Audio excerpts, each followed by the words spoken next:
I always knew there was going to be a point in my channel's history where I was going to have to do something like this, so why not start now? With my review and unboxing of the Scorpion cm370 4-in-1 gaming starter kit.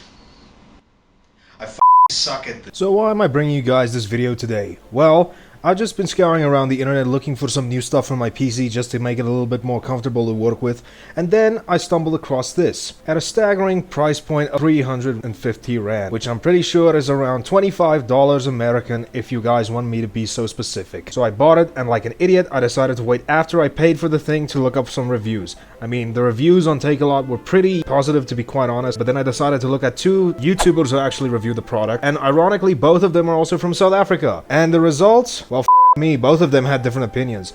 The guy that has more subscribers actually said that everything is fine based off of the price, and the other guy actually recommends this thing more without having as much to complain about. Honestly, both of those videos suck, so I decided to make my own and give you guys my opinion. I was holding the knife the wrong way. Which ways do you open this thing? Yeah, as you guys can see there, I have definitely opened this thing up upside down.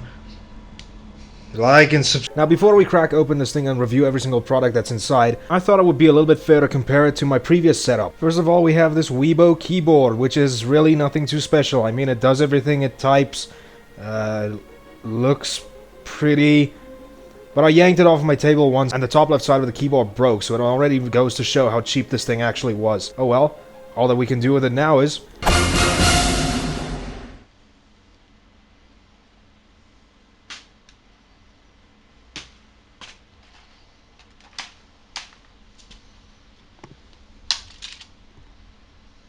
naughty. I'll just keep using it for my laptop. Next up is probably the most proper thing that I actually owned before buying this, and this was my Dixon DN319 gaming mouse. I also didn't really pay too expensively for this either. It has 3 breathing RGB lighting, it has a DPI to up to 3200, and overall it's actually relatively a comfortable mouse. It has these 2 side buttons here which are useful for scrolling through menus, and 1 auto clicker off to the right hand side which is perfect for cheating in Counter-Strike. And yeah, I know I just said that this is a pretty comfortable mouse to use, but the only thing that causes any discomfort is this little concave area here. It's got a little bit of sharp edges. When you press too hard down on the mouse, it actually just hurts a bit. But overall, it's probably the best thing I own when I'm working with my PC at least. And here is my desktop microphone. Let me tell you, in terms of vocal recording, you guys have heard in a lot of my videos, it's perfect. I mean, the quality is probably the best that I've ever had with any type of microphone that I've used in anything. And overall, it just sounds amazing, and I got it for a pretty good price as well. Oh, and over here is my mousepad. It's a mousepad. And when we tilt the box to the back, it gives us a brief description of all the equipment and images and the specs that the things have. So inside the box, a backlit gaming keyboard. Yeah, it's a keyboard. The 3200 DPI backlit gaming optical mouse, stereo headset with mic, and a cloth surface mousepad. Now over here we have some strange descriptions, so let's see, take a look at this. Advanced anti-ghosting. Well, I'm pretty sure that's a good thing. That means we won't have to be able to call the... Waterproof keyboard designed to quickly drain liquids in case of accidental spillage. Ergonomic streamlined mouse shape accommodates various grip styles. I really don't know how many other grip styles you have to hold a mouse, but okay. Big sound closed over ear headset designed for powerful bass sounds. High quality matte optimized tracking accuracy for both laser and optical sensors. Okay, so here we actually have the specs. Keyboard specs. 100 keys, 104. Well, we might as well just count and make sure everything's right. 1, 2, 3, 4. Switch type membrane. Switch rating 8 million presses. Key root 2.2 plus minus 0.5 off. Okay, so now that all that's sorted, we got a nice user manual here, and this box is pretty much useless. So that's all that's in the box. So let's take a quick look at each of these things individually. So first off is the keyboard. Now this is a definite step up from the keyboard I've used prior. It is a lightweight keyboard, but it does feel a little bit more high quality than you'd expect. It feels completely satisfying to type on, and overall it just also gives the feeling of a faux mechanical keyboard. It also has the customizable LED lights. Now there is a breathing preset that you can activate, but this user manual is just useless. They don't show you anything. So overall this keyboard is very comfortable. I mean, it is a complete step up. It does feel a hell of a lot cheaper than something like a normal mechanical keyboard. That's pretty good. I like it. So overall, not a bad start to the beginning of the package, so let's take a look and see how the rest of the stuff stacks up.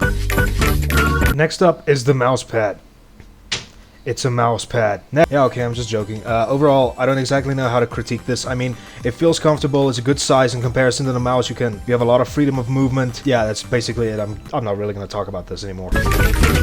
So now we actually properly move over to the mouse. Well, by default, this thing does have a breathing rainbow color scheme, and apparently something must be wrong with mine because it looks like the previous owner must have been a f***ing lion because they scratched off all of the black paint. I don't want to see the lights! And also, overall, the size is definitely a little bit smaller than my mouse that I used previously, and a bit of a turn-off is that there are no side buttons, so that's gonna be a turn-off. I mean, it doesn't bother me completely. I mean, I was able to still work fine with it. The only thing I'm a little bit pissed off is that there's no auto-clicker, so how am I gonna cheat in Counter-Strike now? I have used this thing to play a bunch of games, most importantly something like Fortnite, Counter-Strike, and it felt natural. I mean, it didn't feel too bad, it didn't feel too stiff. I mean, everything worked as well as you'd expect. Now, let's talk about the stuff on my head. It's called a hat. So moving over to the headset, I mean, I've used a bunch of different headsets. I have even used a lot of expensive ones. To be quite honest, this one actually doesn't feel too bad. I mean, it does feel a little bit cheaper in comparison. It just feels a little bit more plastic than something like what Corsair or Red Dragon or Razer uses. But overall, the audio quality is a little bit quiet, but it does still sound pretty well. And there is a degree of sound cancellation, which is something I'm completely shocked about. I mean, when I put this on, everything around me just slightly became a lot more quieter. So really, it blew my expectations because I wasn't really expecting too much from this. And based off of the microphone, I would say that the quality isn't really too bad. I mean, here's a clip of me that I just tested out the sound quality. Hello, please like and subscribe to my channel to support my crack addiction. I mean, I won't really use this in my main videos, but whenever I'm playing a game, whenever I decide to do streaming, or whenever I decide to like do something on my second channel, or play a game with a few friends, then yeah, I would most definitely use this, because my friends don't deserve to hear my sexy voice. So yeah, this has been every single peripheral that's included in this gaming bundle. I've given everything I believe a fair enough shot, and would I recommend this?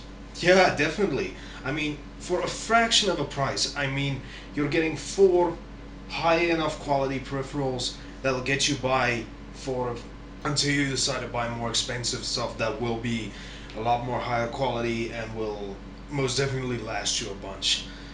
And just as a quick treat, just to show you how everything came together for this video, or how high quality everything is, I've used only these peripherals in order to edit my video and design the thumbnail. Overall, my experience with it was comfortable. I didn't feel any discomfort at any point while I was busy editing, while I was busy designing the thumbnail. And if I can give you guys just another thing, this entire thing was narrated using the microphone on the headset. So I'm gonna leave that to you guys to tell me what you guys thought the sound quality was. Do you think it was exceptional? Do you think my other microphone is better? Do you think this one is better by any chance? You guys let me know. I've been spending a long time editing all of this. It's around 2 o'clock in the morning right now. I think I've been editing since 6 o'clock because the power went off and I had to wait a little bit. But overall, again, I would highly recommend this. For the price, you really can't go wrong with spending this. You get 4 peripherals, and I can't really recommend something. It's like my opinion on HD collections in games. You get literally a lot of variety for the price of one thing. Oh yeah, this is a bonus video that I'm just bringing out because I'm still busy working on my main one. I'm not sure when that one's gonna be done. Maybe it's gonna be done up by, I'm trying to aim in the next week. Maybe over the weekend, I'm not sure. It's a very big project. And if you guys want to stay updated, you guys can check out my Instagram to see some updates there, and I hope you guys look forward to that. So thank you guys so much for watching again, and I'll see you guys in the next video.